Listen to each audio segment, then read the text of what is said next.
бүт эле иштейинчи, вот бүт манчада келдим, ондой кылып атат, бияка барып атат, андай кылып атат, бүт баарын мага доклад жазып турушуң керек дейт почта. Аны мен нет. Мен адамгерчилик деген болуш керек да бир азчы. Эми алар го эме эле орустар. Ушундай адам керек да, негизи саткан адамчы. Шакал керек да аларга. Бүт жактан монтип издавать. Да. У нас тоже так. У нас тоже так.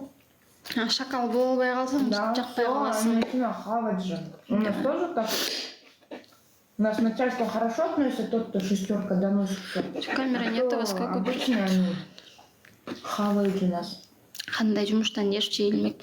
Нервим ишенсеңер уже чачтарым агарып баштады, не то что нерв ал жумушта. Камера бар, но камера карап отурбайм дейт да. Мен кечке камераны карап атам. Мен силерди эмнеге койдум, мына чтобы силер докладывать эткен деп.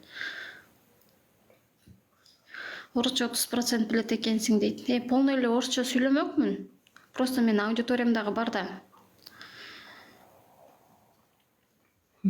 Аудиторияга карап сүйлөймбү?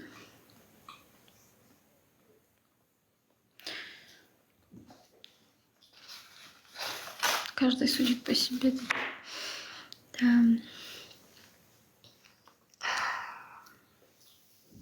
Мен ал жумуштан кеткенимечи вообще өкүнбөйм, просто ушундай жол менен кетиргенине вообще мен как бы көнгөн эмесмин да, чтоб меня увольняли.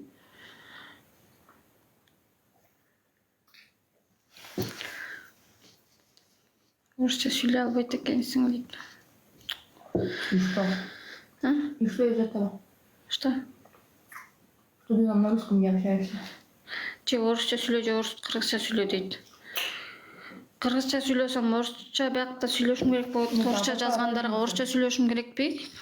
Кыргызча сүйлөгөндөр кыргызча жооп берип атам. Акылдуу боло бербей элечи өзүм нерв болуп атканда.